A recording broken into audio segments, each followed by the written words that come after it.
श्री कृष्ण के एक बड़े प्यारे सखा हैं जिनका नाम है सुदामा। साथ में गुरुकुल में पढ़े हैं, बाल्यकाल की मैत्री है। और सुदामा बड़े भगवत भक्त हैं, अकिंचन हैं।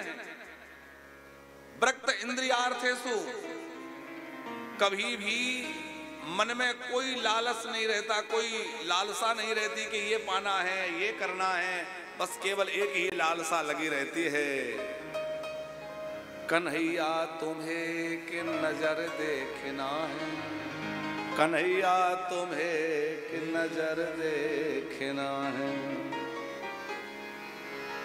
कि दर्शन को नैना तपे, वचन सुनन को कान, और मिलने को हीरा तपे, जिए के जीवन प्राण। गोवर्धन बारे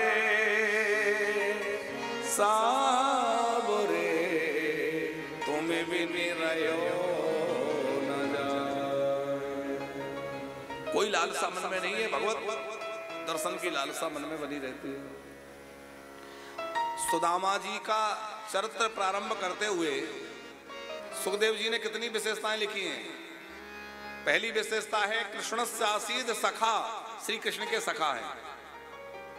हम लोग भगवान से कोई संबंध नहीं स्थापित कर पाते कि भगवान मेरे सखा हैं, कि मेरे पिता हैं, कि मेरे स्वामी हैं, कि मेरे पुत्र हैं। कुछ ना कुछ भगवान को अपना मान लें, एक संबंध कोई भगवान से बनाए। या तो भगवान को अपना मित्र बना ले, पति बना ले, भाई बना ले, गुरु बना ले, बेटा बना ले, पिता बना ले, जो मर्जी बना लीजिए। और हम तो कहते हैं जीवन में जिसकी कमी हो उस स्थान पर कन्हैया को रख लीजिए। भाई नहीं है, कन्हैया को मान लीजिए। पति नहीं रहे, उन्हीं को, कृष्ण को मान लीजिए। आप जो भी संबंध स्थापित करेंगे, ठाकुर जी उस संबंध को बड़ी दृढ़ता पूर्वक निभाएंगे।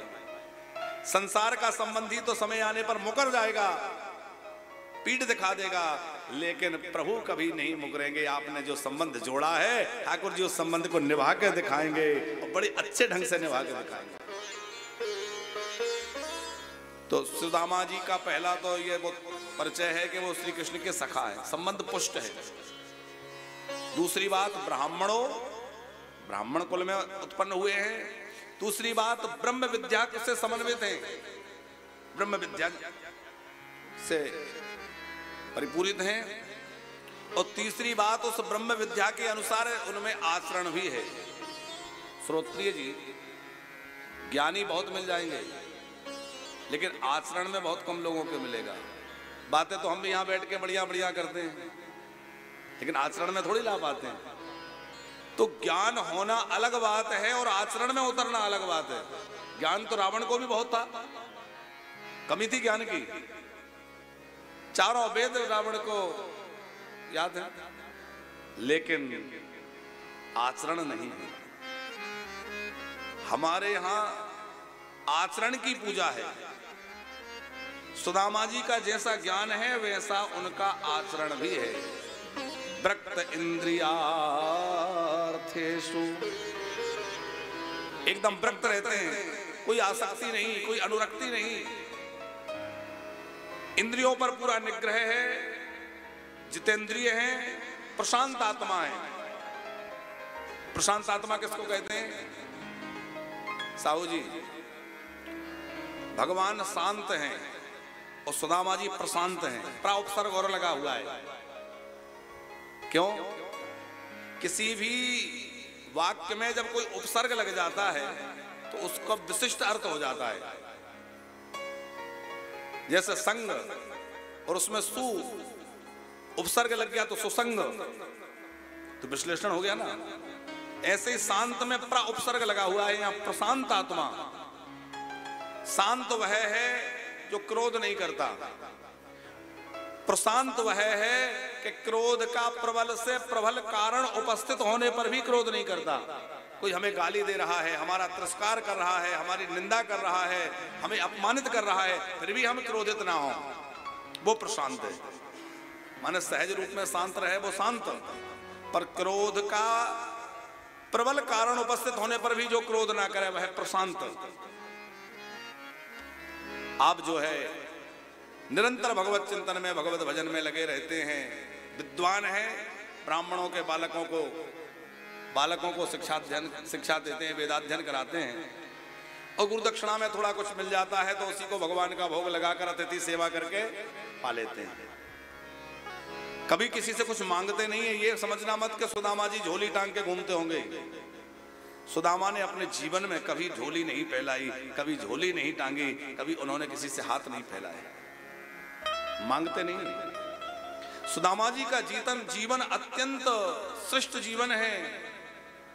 कभी बाजार से कहीं खेत से कुछ अन्न इकट्ठा करके उसका प्रसाद बना के पा लेते हैं। जैसे कुछ गिर जाता है उसमें से बीन के ले आते हैं। तो कभी कभी 2-2, 3-3 दिन तक ऐसा समय आता है कि कहीं किसी ने कुछ नहीं दिया तो मांग तो सकते नहीं, कोई बात नहीं है देवी, तुलसी का भोग लगा दो, भगवान का चरणामृत लेकर के हम आज का गुजारा करेंगे। पत्नी भी इतनी सुशील, इतनी सुंदर, ऐसा उनका स्वभाव कि क्या कहना। कोई शिकायत नहीं कि मेरे पास बस एक ही धोती है, कई जगह से फटी है, मैं सिल लेती हूं, पहन लेती हूं, पर कभी शिकायत नहीं करती। झोपड़ी टूटी है, बरसात आती है, तमाम पानी अंदर भर जाता है, लेकिन कभी कोई बात नहीं कि क्या है। कोई बर्तन घर में ऐसा नहीं जो फूटा टूटा ना हो। जब बच्चे बड़े होने लगे तो बच्चों की भूख तो सुदामा जी की पत्नी सुशीला से देखी नहीं जाती, लेकिन कभी शिकायत नहीं। पड़ोसन पूछती आज तुम्हारे घर में चूल्हा नहीं जला। पुराने समय में लोग पड़ोसी का चूल्हा देख के समझ लेते थे कि अब भोजन बन रहा है, धुआं निकलता था। अब आजकल तो गैस चूल्हे के है तो पता नहीं चलता। इतने समय धुआं निकल रहा है मतलब कुछ मेहमान आए होंगे, कोई विशेष बात होगी, कोई पकवान बन रहा होगा, अनुमान लगता था। सुदामा जी के घर में से धुआं ही नहीं निकला, इसका मतलब भोजन नहीं बना। पड़ोसन ने पूछा क्या बात है, तो सुदामा जी की पत्नी सुशीला जी ने कह दिया कि कोई बात नहीं, आज हमारा व्रत है। क्या व्रत है? बोले एकादशी। अब आए दिन एकादशी, तो लोग पूछें कि भाई कितनी एकादशी करते हो? जब देखो एकादशी है। सुशीला जी कहती हैं ये तो हमारे प्रभु की कृपा है कि हमें नित्य एकादशी करने का सौभाग्य मिलता है। कभी कभी अपने पतिदेव से कुछ कहने का मन होता है तो जाती हैं और देखती हैं कि भजन में बैठे हैं, अभी अंतर्मुखी वृत्ति है, नाम जप में लगे हैं, अब मैं क्या संसार की धन की चर्चा करूं, चलो भजन करने दो। आजकल दाम्पत्य जीवन की स्थिति ये है, एक नवयुवक की नई शादी हुई थी तो वो अपनी पत्नी को छोड़ने गया, वो मायके जा रही थी तो रेलवे स्टेशन तक छोड़ने गया। श्रोत्री जी छोड़ने गया तो वो वहाँ ट्रेन आने में देर थी तो थोड़ा देर बैठ करके प्रतीक्षा कर रहे थे। उसको रोना आ गया कि बताओ अब जा रही है, थोड़ा वियोग हो गया तो उसकी आंख भर आई। बगल की ब्रेंच पर एक अधेड़ व्यक्ति अकेले बैठे हैं, वो भी आंखें भरी हैं। तो पूछा कि बेटा क्यों रो रहे हो? बोले इसलिए कि मेरी जा रही है। लेकिन ये समझ में नहीं आया कि आप क्यों रो रहे हैं? बोले बेटा जिस ट्रेन से तेरी जा रही है उससे मेरी आ रही है इसलिए रो रहा हूं, मेरी आ रही है। और हंसाने के लिए कभी कभी संत कह बोले पहले तो चंद्रमुखी, फिर सूरजमुखी, फिर ज्वालामुखी, और फिर तो पता नहीं क्या क्या। लेकिन आप सब तो देवियां हैं। पर देखो हम प्रार्थना कर रहे हैं मंच के माध्यम से, व्यासपीठ से, कि गृहस्थ जो है वो देवियों पर टिका हुआ है, नारियों पर टिका हुआ है। क्योंकि पुरुष तो लगा रहता है उधर उधर की भागदौड़ में, उसको उतना ध्यान नहीं रहता। लेकिन माताओं को बड़ी समझदारी से काम करना है, माताओं को घर को स्वर्ग बनाना है। देखो यदि स्त्रियां चाहें तो अपने घर को स्वर्ग बना दें, और वो स्त्री चाहे तो अपने घर को नरक बना दें। घर को व्यवस्थित रखना, बच्चों को शिक्षा देना, बच्चों को संस्कार देना, बच्चों का ध्यान रखना, परिवार का ध्यान रखना, अतिथि का ध्यान रखना, पूजा का ध्यान रखना, ये सब कौन करता है? देवियों की व्यवस्था है। और यदि देवियां उसको संभाले रहे, अब ऑफिस से आए हैं, हारे थके हैं बेचारे, पता नहीं बॉस ने डांट दिया था कि क्या हो गया था, यहाँ आए और उनको 4 बात और सुना दी। तो महाभारत मचेगी कि नहीं? प्रेम से मानसकार सूत्र देते हैं कि कभी पत्नी को पति से कुछ बात कहनी भी हो तो कब कहे कि पार्वती भल अवसर जानी, पार्वती भल अवसर जानी, कहीं महेश कहीं आज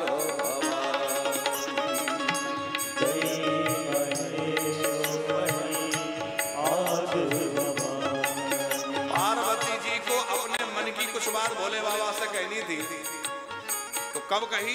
बोले पार्वती भल अवसर जानी, सही समय जान करके बात रखें। अब वो भोजन कर लिए हैं, स्वस्थ चित्त बैठे हैं, बच्चों से हास परिहास कर रहे हैं, थोड़ी मधुर वार्ता हो रही है, उस बीच में अपनी कोई मांग है, कोई बात है, कोई इच्छा है, कहें।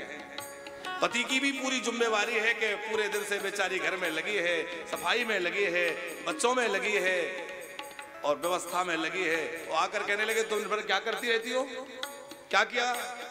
तो बेचारी को कितनी ठेस लगेगी, मैं पूरे घर को सजाती हूँ, संभालती हूँ, इतना परिश्रम करती हूँ, और आकर के आंख दिखाते कि करती क्या हो घर में बैठ के?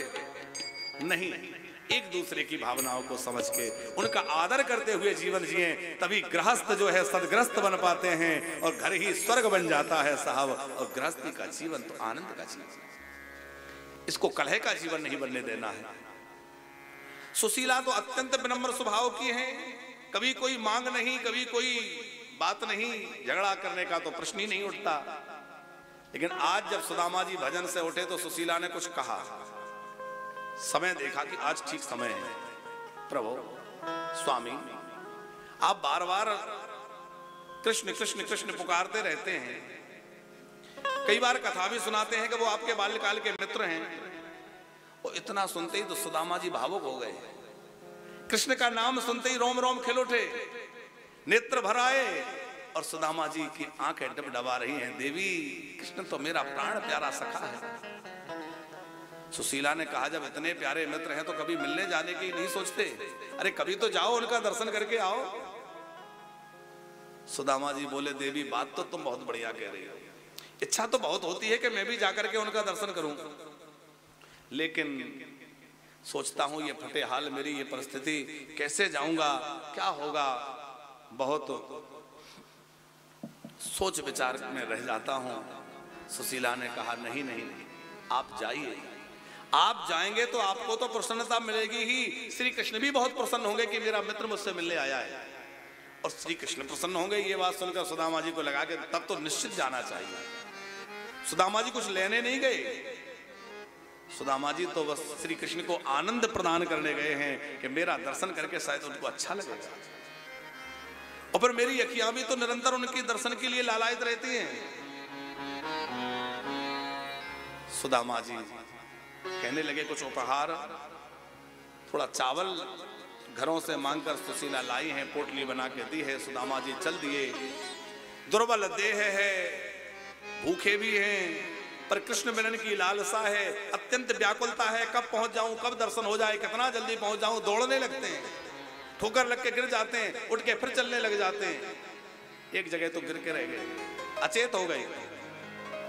श्री कृष्ण ने सब समझ लिया, भोजन करने बैठ रहे थे, जैसे ही ग्रास लिया मुख में नहीं जा पाया, रख दिया। रानियों ने पूछा हुआ क्या? बोले आज मेरा मित्र भूखा है, जब तक उसको नहीं खिलाऊंगा मैं नहीं खाऊंगा। पर सुदामा तो कई दिन के भूखे हैं, आज ही क्यों भोजन त्यागा? बोले अभी तक वो अपने घर में था, अब मेरी राह पर निकल पड़ा, और जब भी कोई मेरी राह पर निकल जाता है तो जिम्मेवारी मेरी होती है उसको खिला के खाने की, पहले उसको खिलाऊंगा। गरुड़ जी को भेजा है, गरुड़ जी आए, मूर्छित अवस्था में सुदामा जी को उठा करके द्वारिका के समीप छोड़ दिया। चेत आने पर सुदामा जी द्वारिका की ओर बढ़े, और जब नगरी में पहुंचे तो किसी से पूछा कि भैया यहाँ मेरा मित्र कृष्ण रहता है, वो कहाँ है?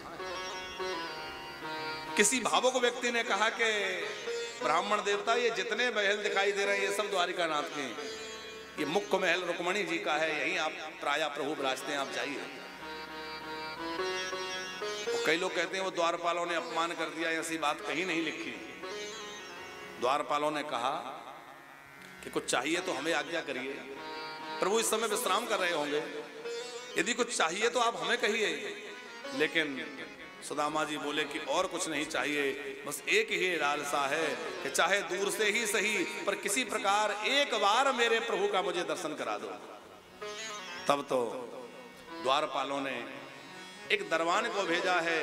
दरबान ने जाकर के प्रणाम करते हुए कहा, प्रभु द्वार पर एक दीनहीन दुर्बल ब्राह्मण आए हैं, पैरों में जूतियां नहीं है, सर पे पगड़ी नहीं है, वस्त्रों में कोई ठिकाना नहीं है, और वह बार बार कृष्ण कृष्ण पुकार कर आपका नाम लेते हुए आपको अपना मित्र कह रहे हैं और अपना नाम सुदामा बतला रहे हैं। इतना सुनते ही ठाकुर जी उठकर खड़े हो गए, दौड़ने लगे, उनके छत्र चबर छूट गए, पदत्राण छूट गए, बावरे होकर भाग रहे हैं, व्याकुल होकर भाग रहे हैं प्रभु।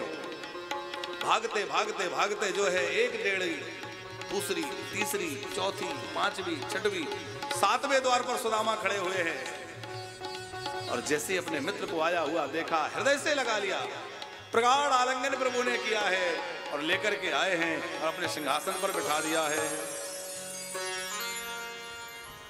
रुक्मणी जी से कहा, ब्राह्मण के चरण धोने जल लाओ। रुक्मणी जी जल लाती, उसके पहले प्रभु इतने करुणा से भर गए कि नेत्रों के जल से ही पैर धो डाले।